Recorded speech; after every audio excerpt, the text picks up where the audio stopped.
So I taught on this past Sunday the 5 disciplines. And the reason for teaching that is at the beginning of the year, I like to create vision for people, give them something to shoot toward. Each year I do something different. But I really felt like this year we need to revisit the 5 basic disciplines of a disciple.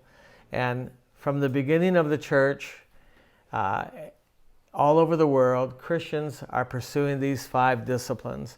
There may be more, but these are the 5 basic ones. And the first one is giving. It's a discipline, it's not a commandment, but it's really important that we get on top of the whole concept of giving. One of the immediate benefits when you start looking to give every day and you decide that you're going to tithe, you decide that you're going to give the Lord the first of everything that comes your way. It talks about in the book of Proverbs about giving the first fruits of our lives. This changes our thinking. It kind of rescribes our thinking that we are givers. We're not just getting. We're not creating dependency upon other people. We're looking to the Lord. It also, there are many promises, powerful promises for those who give, and it gives you the confidence to begin believing God for those promises. And it gives you something to stand on when there's an economic crisis. I don't feel like my life is dependent upon the government or the economy or how well our country is doing. I'm so detached from that. And Paul called it, he wrote to the Philippians who were givers. And they were struggling, they had poverty, they had difficulties, but they decided to give. And he said, now my God shall supply your needs according to his riches and glory. All of a sudden, your life becomes connected with the riches and glory rather than the riches of the American economy or the Chilean economy or whatever economy where the rest of the world's attached to. We become attached to a totally different economy. When you put the Lord first and you give in a disciplined way, it reminds us that we're going to honor the Lord, not our own appetites. Money doesn't control us. Money doesn't rule our lives. We are givers. And so there's real benefits for living a life that gives rather than a life that gets. So I just encourage you to build these disciplines into your life. Giving is number 1. The next one is prayer. The next one is fasting. The next one is hearing or study. And the final one is rest. All of these have tremendous benefits. And for example, the benefits of finding a specific time every day to pray in a specific place. Jesus called it your prayer closet or the secret place. He oftentimes went away and got alone, went out into the forest, went out into the wilderness just to get away from people. I think that's why he was walking on the water. It gave him a secret place to pray. And finding that discipline, and we lose that. I've lost it at different times, and I'll regain it, and I'll lose it again, and I have to regain it. And I think that's part of keeping connected to the Lord rather than being religious about these things. But one of the reasons I really feel we need to cultivate a habit of prayer is it creates a spiritual sensitivity in our hearts that we can move and do things by the Spirit of the Lord rather than just out of our natural reflexes. It's also part of our warfare. We're under attack all the time. The more we pray, the more it gives us our armor against the enemy. Paul wrote that in Ephesians 6, verses 17 and 18. He talked about an armor of God, and one of the last armors that he mentions is being watchful in prayer and supplication and intercession. And so I think that's part of our armor. If we don't pray, we'll lose it. Another benefit is he wrote to the Philippians, he said, be anxious for nothing, but in everything by prayer and supplication with thanksgiving. Let your requests be known to God. And then he says, the peace of God, which doesn't make sense, it's beyond our ability to produce. The peace of God acts like a guard over your mind and over your heart. You can just tell when people are not prayerful, they're anxious. They are driven by pressure. And one way to break that is just to create a habit of always going to the Lord in prayer. It changes things. Fasting as well, there's lots of benefits with fasting. There are even health benefits with fasting. I remember hearing about a man, a farmer, many years ago. He was working on some equipment, and the machinery was a manure spreader. Do you know the word manure in Spanish? What comes out of the end of the cow? They put it on the field. It's a really good byproduct for growing crops. Well, he had a piece of equipment that would spread manure on the fields, and his coat got caught in this machinery and pulled him into the machine, and it cut open his stomach, and all that manure went inside his body. And so normally you would die within 1 or 2 days from all this bacteria in your body. And he didn't die, he actually recovered. And the doctors wanted to study what was so different about this man that caused his body to be able to fight so powerfully. And when they interviewed him, they found out that he fasted 1 day a week, like every day of his life. He was a disciplined faster. And what it did is it freed up his body to be able to fight bacteria and fight colds and fight, because his body wasn't fighting junk all the time, because by fasting 1 day a week, his body was able to rebuild itself faster and focus on the things that it needed to really work on. So there's so many benefits. There's a hidden benefit in fasting. Fasting makes you weak.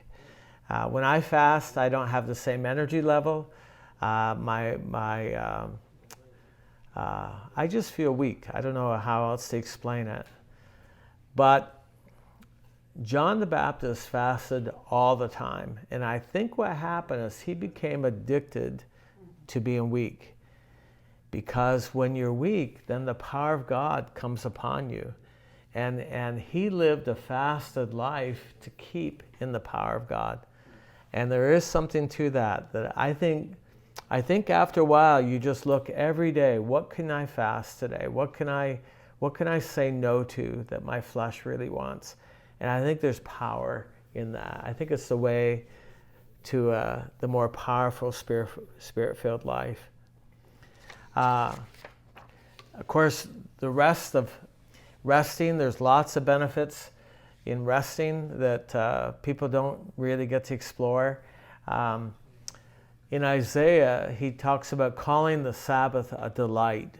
And he said, now, if you call the Sabbath a delight rather than a burden, rather than a bother, he said, I'll cause you to ride upon the high places of the earth. I'll give you the heritage of Jacob. And so we don't even know what really that looks like in everyday life, except this. There was a young man who was a real disciple. He was raised in a Christian home. His family were missionaries. They lived completely for the Lord. And he wanted to be an athlete, which wasn't something missionaries do. And they didn't want him to become an athlete, and they would try to talk him away. Make sure that you are preaching and praying and helping people and serving the poor. And he said, I do these things, but when I run, I feel God's pleasure upon me. God's made me fast. He's made me fast for a reason. I don't know what that is, but at this time in Christianity, there weren't very men Christian. It was all, when you go to church, it was almost all women and children. Very few men, because Christianity didn't look very masculine. But this guy was masculine, and he was a real influence on young people. And he would run, and he became like the fastest man in Scotland. No one could beat him. And he convinced his family that this pathway of running really, really is important to God, and he's calling me to do this. So he qualified to be able to run in the Olympics. And so now he's wanting to be an example to young people how to be a Christian and how to be a man and be an athlete. And he thought that the Olympics was the best place to learn to do that. Well, as he's going over to the Olympics in France, in Paris, on the ship, he finds out that the day that he's supposed to run the 100-meter race was Sunday. And he said, I don't run on Sunday. I have a principle. I'm disciplined. I've been trained. I just never run on Sunday. And this created a dilemma. So he went to the people who were in charge of his team, and he said, we've got a problem. You have to change the race because I don't run on Sunday. I honor God. It's his day. And they laughed at him. They said, no, you have to run. We can't change the Olympics for you and for this crazy idea that you don't run on the Sabbath. And he said, well, I will not run on the Sabbath. So they brought the Prince of Wales in to squeeze his arm and to convince him that he needs to do this for his country, for all of England. All of England is watching. And he tried to convince them, and he wouldn't budge. Then they said, this man is very fast, and maybe one of the reasons he's such a great athlete, maybe it's connected to his spiritual life. Maybe it's connected to the way his life is built around principles. If we change this, maybe he won't be fast. And it really created a problem. The other teammates wouldn't spend time with him. When he read the paper from England, the headlines called him a traitor to his country. Wow. He lost the reason he was running was to be an example. Now he's experiencing something called reproach. And so he decides not to run. Someone else ran and got the gold medal.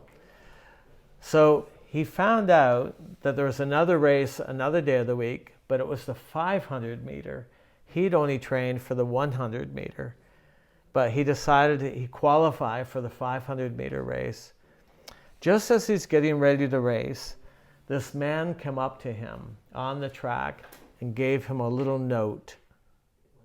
When he opened the note, it says in the old book, he that honors me, I will honor. And he ran like nobody had ever run before. He not only won the race and won the gold, he broke the record. He became a national hero. They made comic books about him. He was on the front page of all the newspapers. Everybody wanted a piece of him. Everybody wanted to hear what he had to say. They said, what are you going to do with your life now? And he said, I'm going to be a missionary to China.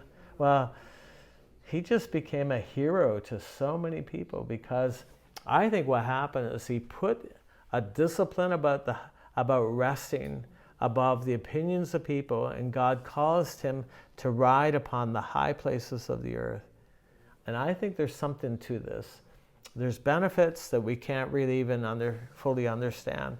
But I think you have to decide now that Sunday is going to be a different day than any other day. Sunday is the Lord's day. It's for me to surrender my work, my worries, the things I normally do. It's not to say you can't enjoy your day and have fun. It doesn't mean that at all. But it really means that we want to hear from God. We want to worship God. We want to present ourselves before the Lord. I think these 5 disciplines have so many benefits, so many rewards, that it will really shape our Christian life. But we lose them all the time. We gain them and then we lose them. So it's something you're going to have to decide. You're going to have to make up your mind that You're a disciple, and a disciple is disciplined.